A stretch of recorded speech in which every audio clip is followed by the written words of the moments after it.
Hello student, आप सभी का स्वागत है मेरे इस यूट्यूब चैनल में। आई होप आप सभी के पेपर बहुत अच्छे गए होंगे और अब हम अगली कक्षा के लिए तैयारी के लिए बिल्कुल तैयार हैं। तो सबसे पहले हम शुरू करेंगे हमारी कक्षा 11 का पहला अध्याय समुच्चय। देखो बच्चों, जो कक्षा 11 है ये 10 से थोड़ी अलग होती है। जैसा कि पहले होता था हमारी छोटी कक्षाओं में कि छठवीं का कंटेंट सातवीं में से रिलेटेड होता था, सातवीं का 8 से, 8 का 9 से, 9 का 10 से।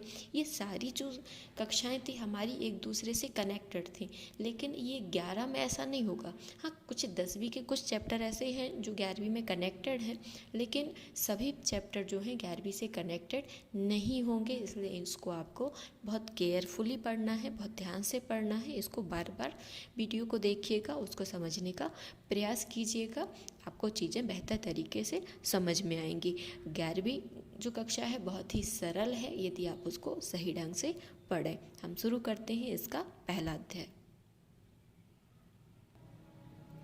पहले अध्याय का नाम है हमारा समुच्चय। समुच्चय को इंग्लिश में कहते हैं sets, SETS, sets. Father of set theory, set theory दी किसने थी? सबसे पहले हम ये जान लेते हैं कि सेट थ्योरी किसने दी थी। सेट थ्योरी के जो पिता हैं, जो फादर हैं जिन्होंने सेट थ्योरी दी थी, उनका नाम है जॉर्ज कैंटर। ये जर्मन के गणितज्ञ हैं। इन्होंने सेट थ्योरी के बारे में हमें सबसे पहले बताया था। सबसे पहले हम क्या जानेंगे, समुच्चय होता क्या है, फिर उसके बाद समुच्चय को कैसे हल करते हैं, क्या करते हैं, ये सभी चीज़ें हम क्रमशः जानेंगे। तो समुच्चय की परिभाषा देखते हैं। भिन्न भिन्न वस्तुओं या अवयवों, वस्तुओं को अवयव यहाँ बोला जाता है। कोई भी यदि आप वस्तु का कलेक्शन कर रहे हैं तो उन वस्तुओं को हम इस अध्याय में अवयव बोलेंगे। तो भिन्न भिन्न वस्तुओं के सुपरिभाषित संग्रह को समुच्चय कहते हैं। सुपरिभाषित, ये वाली बात ध्यान देने योग्य है। सुपरिभाषित, सुपरिभाषित का अर्थ होता है जो सभी व्यक्तियों के लिए एक समान हो। जैसे मैं पूछूं कि अंग्रेजी वर्णमाला के स्वर कौन कौन से हैं, तो आप क्या कहेंगे? AEIOU, है ना। और मैं दूसरे बच्चे से पूछूं तो वो भी कहेगा AEIOU। अदर बच्चों से पूछूं, मैं क्लास के बाहर जाके पूछूं तो सभी बच्चों का क्या जवाब होगा? AEIOU, यही जवाब होगा ना। तो इस प्रकार की वस्तु या अवयव जिनका यदि हम किसी से भी उसके विषय में पूछें तो सभी का जो उत्तर है वह एक जैसा हो, उसको हम बोलते हैं सुपरिभाषित। व्यक्ति के अनुसार बदल ना रहा हो, यदि उसका उत्तर जो है व्यक्ति के अनुसार बार बार बदल रहा है तो वह सुपरिभाषित संग्रह नहीं है। यदि सुपरिभाषित नहीं है इसका मतलब कि वो समुच्चय नहीं है। तो ये इसकी परिभाषा है। भिन्न भिन्न वस्तुओं या अवयवों के सुपरिभाषित संग्रह को समुच्चय कहते हैं। सुपरिभाषित का अर्थ अच्छे से समझ लीजिए, संग्रह जो व्यक्ति के अनुसार ना बदले। हम इसके कुछ उदाहरण देखते हैं। जैसे पहला एग्जाम्पल है 10 से कम विषम प्राकृतिक संख्याएं। प्राकृतिक संख्याएं क्या होती हैं? 1, 2, 3, 4, 5, 6, यही होती है ना प्राकृतिक संख्या।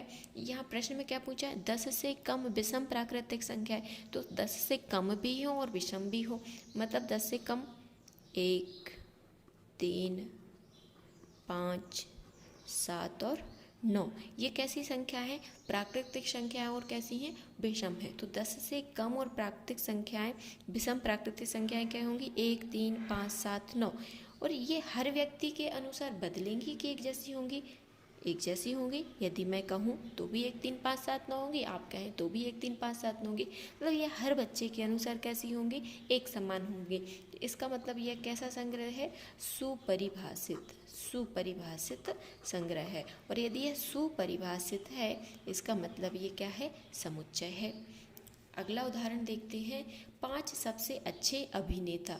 सबसे अच्छे अभिनेता तो बहुत सारे हो सकते हैं, है ना, लेकिन यहाँ पर देखो बच्चों, सबसे अच्छे अभिनेता ये हर व्यक्ति के नज़र में अलग अलग हो सकते हैं। देखो जो अभिनेता हैं, जो एक्टर हैं, ये तो बहुत सारे हैं। अब किसको कौन पसंद आ रहा है ये उसकी अपनी चॉइस होती है, हमें किसी पर थोप तो नहीं सकते। तो 5 सबसे अच्छे अभिनेता हो सकता है मेरे हिसाब से अमिताभ बच्चन, आमिर खान, शाहरुख खान, रणबीर कपूर, कुछ भी हो सकता है आपके अनुसार कोई एक्ट्रेस हो। तो ये जो संग्रह है ये हर व्यक्ति के अनुसार बदल रहा है, तो ये सुपरिभाषित नहीं है। चूँकि यह सुपरिभाषित नहीं है इसका मतलब यह क्या है? समुच्चय नहीं है, सुपरिभाषित नहीं है। इसको आप क्या लिखेंगे? सुपरिभाषित नहीं है। अगला है अंग्रेजी वर्णमाला के स्वर। अंग्रेजी वर्णमाला के स्वर कौन से होंगे? ए, ई, आई, ओ, यू। ये सभी के अनुसार एक जैसे होंगे ना, और ये सब जब सभी के अनुसार एक जैसे हैं इसका मतलब यह सुपरिभाषित है। देखो बच्चों, बहुत ही सरल अध्याय है, बस इसको थोड़ा सा समझने की ज़रूरत है। आपको बस इतना ही पता करना है कि ये जो कंटेंट है, ये जो अवयव है, ये सबके अनुसार एक जैसे हैं कि परिवर्तनशील है। यदि ये परिवर्तनशील है तो समुच्चय नहीं है, परिभाषित नहीं है, और यदि परिवर्तनशील नहीं है तो यह कैसे हो जाएंगे? परिभाषित। अगला उदाहरण है हमारे पास संख्या 12 के अभाज्य गुणनखंड। संख्या 12 के अभाज्य गुणनखंड हम करते हैं, कैसे होंगे? 12 के अभाज्य गुणन इसी तरीके से करोगे ना, तो 2 × 12, 2 × 3 = 6 और 3 × 1 = 3। तो जो 12 के अभाज्य गुणनखंड होंगे क्या होंगे? 2 × 2 × 3। ये सभी के हिसाब से एक जैसे होंगे ना, किसी के लिए परिवर्तनशील तो नहीं है। और जब कोई चीज़ सबके लिए एक जैसी होती है तो वह किसके अंतर्गत आती है? समुच्चय के अंतर्गत। तो ये जो 12 है इसके अभाज्य गुणनखंड है, यह सुपरिभाषित है और ये एक समुच्चय है। अगला है समुच्चय का निरूपण। मतलब समुच्चय को कैसे निरूपित करेंगे, कैसे इसको हम प्रदर्शित करते हैं, ये कॉन्सेप्ट हमारा यहाँ पे समुच्चय का कैसे कैसे निरूपण होगा। तो समुच्चय को हम 2 प्रकार से निरूपित करेंगे। एक तो होगा रोस्टर या सारणीबद्ध रूप, दूसरा होगा समुच्चय निर्माण रूप। रोस्टर या सारणीबद्ध रूप तो बिल्कुल आसान है, जो अभी हम पिछली स्लाइड में बना रहे थे वही हमारा रोस्टर या सारणीबद्ध रूप है। हाँ, समुच्चय निर्माण रूप थोड़ा सा हमारे ट्रिकी है, इसको थोड़ा सा ध्यान देना पड़ता है।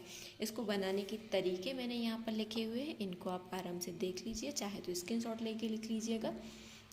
तो पहला है समुच्चय के अवयवों की सूची बनाकर उन्हें ये मंझले वाले कोष्ठक में लिखते हैं। इस कोष्ठक को क्या कहते हैं? मंझला कोष्ठक है। देखो कोष्ठक हमारे पास 3 प्रकार के होते हैं, छोटा कोष्ठक, ये मंझला कोष्ठक और ये बड़ा कोष्ठक। तो इस मंझले कोष्ठक के अंदर ही हम समुच्चय को लिखते हैं, इसके अंदर नहीं लिखते हैं। तो सबसे पहली बाउंडेशन ये होती है। जैसे अभी हमने लिखा था, क्या लिखा था? विषम प्राकृतिक संख्या लिखी थी 1, 3, 5, 7, 9, 10 से छोटी विषम प्राकृतिक संख्याओं का समुच्चय। तो हम इस कॉलम कोष्ठक के अंदर इसको, ब्रैकेट के अंदर इसको रखते हैं। अगला है अवयवों की सूची में किसी भी अवयव की पुनरावृत्ति नहीं करते हैं। मतलब यदि हम यहाँ पर कोई अवयव ले रहे हैं तो उसमें से उन अवयव की पुनरावृत्ति नहीं करनी है। मान लो आपको अवयव दिए गए थे 2, ये हमने जैसे 12 के अभाज्य गुणनखंड किए थे 2, 2, 3, तो इसको आप क्या लिखोगे? 2 और 3। इस 2 को 2 बार लिखने की आवश्यकता नहीं होती है, इसको डबल से नहीं लिखा जाता है। तीसरी कंडीशन है अवयव को किसी भी क्रम में लिखा जा सकता है। मतलब आप अवयव को आगे पीछे लिख सकते हैं। इसको आप 9 को आगे, 7 को, 1 को, 3 को, 5 को, इसको आप यहाँ इसके अंदर इसके क्रम को आगे पीछे कर सकते हैं, इससे कोई फर्क नहीं पड़ता है। अगला है हमारे पास समुच्चय निर्माण रूप। समुच्चय निर्माण रूप है इस विधि में मंझले कोष्ठकों में अवयवों के लिए एक्स या कोई और संकेत लिखकर उनका हम गुणधर्म लिखेंगे। मतलब मंझले कोष्ठक में तो हमें इसको लिखना ही है, लेकिन एक्स मानेंगे और ये एक्स जो है इसके क्या प्रॉपर्टी है, किसके अनुसार ये काम कर रहा है, ये सब भी हमें उसमें लिखना होगा। जैसे हमारे पास ये प्रश्न था, पहला प्रश्न था 10 से कम विषम प्राकृत संख्याओं का समुच्चय आपको बनाना था।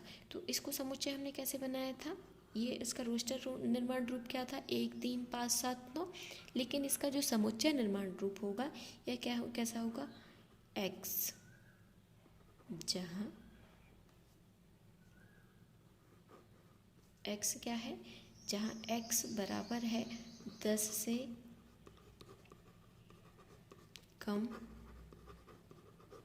विषम प्राकृत संख्या है। ये x है क्या? यहाँ पर 10 से कम विषम प्राकृतिक संख्या है। इसका मतलब हमें वैल्यू के ये जो x दिया है इसके गुणधर्म पता चल गया कि x को हमें कैसे डिफाइन यहाँ पर करना है।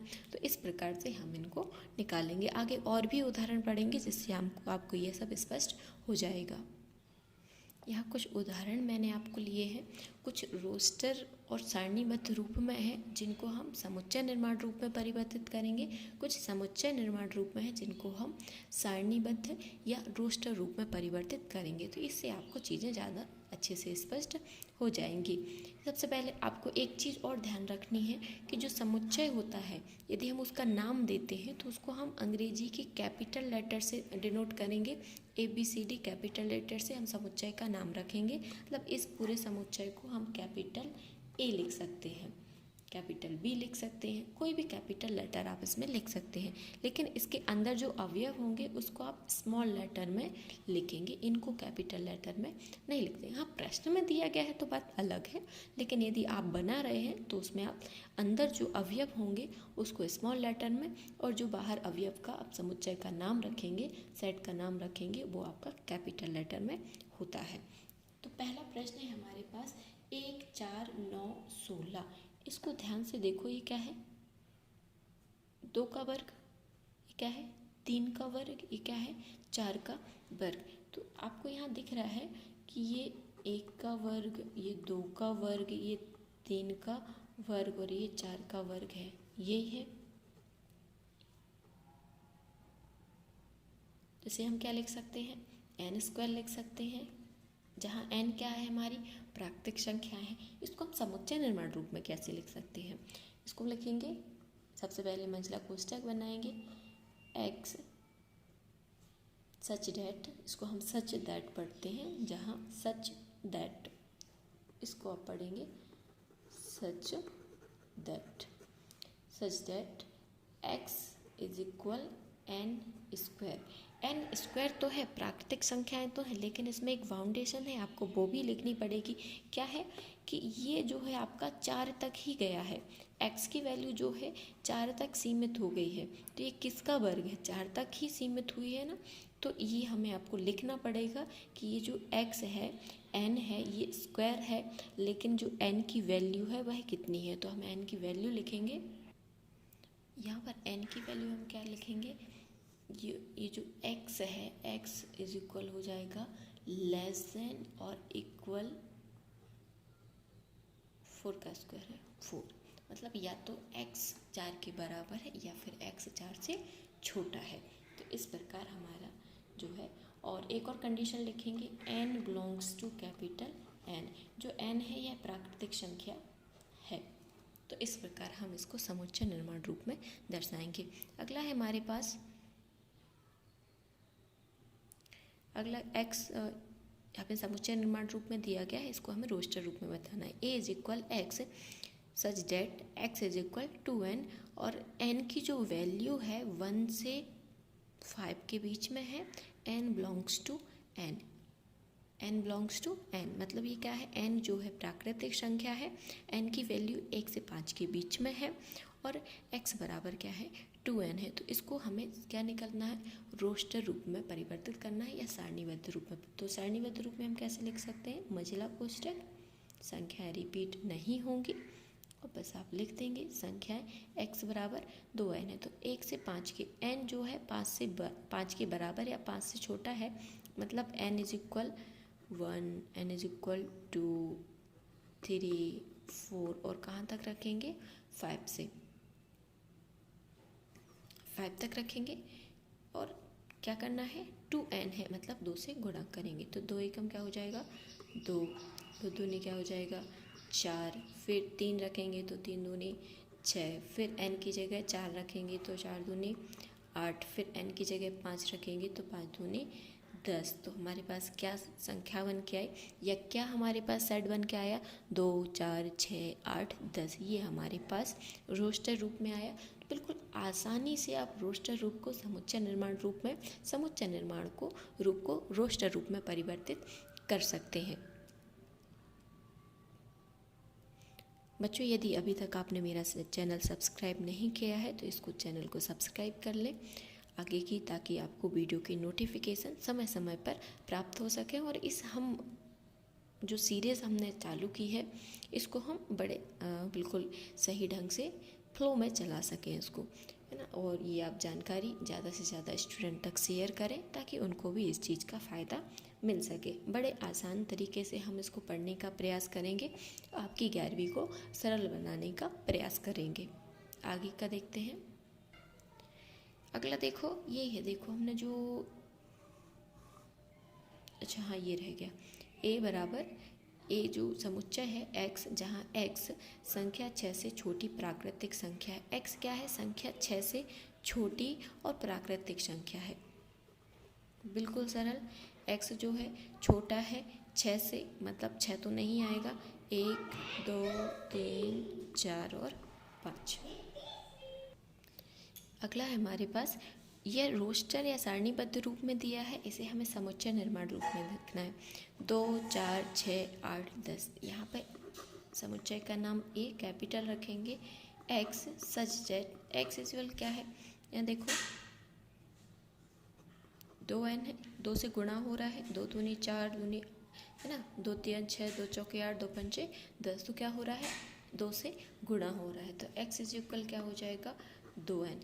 दूसरी बात देखो, ये अनंत तक नहीं गया है, ये 10 तक गया है। इसका मतलब जो n की वैल्यू है वह किसके बीच में है, 1 से 5 के बीच में है, या तो 1 से बड़ी है, 1 के बराबर है, या फिर 5 तक है। और n जो है हमारी एक नेचुरल नंबर है, प्राकृतिक संख्या है। n बिलोंग्स टू n, यह कैपिटल n से आई है, प्राकृतिक संख्या से आई है। अगला है 1 3 5 7 9। इसको ध्यान से देखो, ये क्या है, विषम संख्याएं हैं। कौन सी विषम संख्याएं हैं, 10 से छोटी विषम संख्याएं हैं। तो समुच्चय ए बराबर x, जहाँ x बराबर 10 से कम विषम प्राकृतिक संख्या है। तो इस प्रकार आसानी से हम इनको परिवर्तित कर सकते हैं। एक चीज़ और देखते हैं, यहाँ पर आपको दिया गया है समुच्चय निर्माण रूप में है, इसको हमें क्या करना है, रोस्टर रूप में परिवर्तित करना है। समुच्चय ए बराबर x, जहाँ x 2 अंकों की ऐसी प्राकृतिक संख्या है जिसके अंकों का योग 8 है। मतलब एक ऐसी संख्या है जिनके दोनों अंकों को यदि आप जोड़ दें, 2 अंकों की संख्या, दोनों अंकों को आप जोड़ें तो क्या मिलेगा आपको, योग जो है वह 8 मिलेगा। अब कौन कौन सी संख्या है जिनमें योग 8 मिलता है, यदि हम 1 को देखें तो 1 में किसको जोड़ने से 8 मिलेगा, 7 को। फिर 2 में किसको जोड़ने से 8 मिलेगा, 6 को। 3 में किसको जोड़ने से मिलेगा, 5 को। फिर 4 में किसको जोड़ने से मिलेगा, 4 को। फिर 5 में किसको जोड़ने से मिलेगा, 3 को। फिर 6 में किसको जोड़ने से मिलेगा, 2 को। 7 में किसको जोड़ने से मिलेगा, 1 को। और 8 में किसको जोड़ने से मिलेगा, 0 को। तो ये जो हमारे पास समुच्चय आ गया, ये क्या आ गया, एक ऐसी 2 अंकों की संख्याओं का संग्रह हमारे पास आ गया है, 2 अंकों की संख्याओं का, जिनका टोटल कितना है, 8 है। 7 और 1 8, 2 6 8, 3 5 8, 4 4 8। तो ये इस प्रकार से हम आसानी से रोस्टर रूप को समुच्चय रूप में और समुच्चय रूप को रोस्टर या सारणीबद्ध रूप में परिवर्तित कर सकते हैं। एक बात और यहाँ पे जान लो बच्चे, अवयव, यदि प्रश्न में लिखा है कि अवयव है, प्रश्न में लिखा है सदस्य हैं, या फिर उसमें लिखा है मैं है, तो इसका मतलब है बिलोंग्स टू। इसको हम क्या पढ़ेंगे, बिलोंग्स टू। अवयव हैं, सदस्य हैं, मैं है, तो इसको हम पढ़ेंगे बिलोंग्स टू। ये जो साइन होता है ये बिलोंग का मतलब होता है, बिलोंग्स टू का ही साइन होता है। ये ई नहीं है, ये थोड़ा सा घुमावदार होता है, ये इसका साइन का नाम क्या है, बिलोंग्स टू। अब यदि अवयव नहीं है, सदस्य नहीं है, या मैं नहीं है, मतलब यदि वो उसमें है ही नहीं, तो हम क्या पढ़ेंगे, डज नॉट बिलोंग्स टू। और ये डज नॉट बिलोंग्स टू को ऐसे डिफाइन करते हैं, बिलोंग्स टू को कट कर देते हैं। मान लो ए एक हमारे पास समुच्चय है, ए बराबर क्या है, 1 3 5 7 9। अब यदि मैं पूछूं कि 8, तो क्या इसमें है, नहीं है, तो आप क्या लिखोगे, 8 जो है does not belongs to A, sorry ऐसे नहीं लिखेंगे, 8 does not belongs to A. जो 8 है इसमें बिलोंग नहीं करता है। यदि मैं पूछूँ 3, तो क्या 3 इसमें है, हाँ है, तो आप लिखोगे 3 बिलोंग्स टू ए। 3 जो है समुच्चय ए में है। तो इस प्रकार आसानी से हम इनको निकालेंगे। इनके आगे के और क्वेश्चन हम और प्रश्नावली के क्वेश्चन हम अगली वीडियो में पढ़ेंगे। यदि आपने अभी तक चैनल को सब्सक्राइब नहीं किया है तो सब्सक्राइब कर लीजिए। आज के लिए बस इतना ही, मिलते हैं अगली वीडियो में नए क्वेश्चनों के साथ।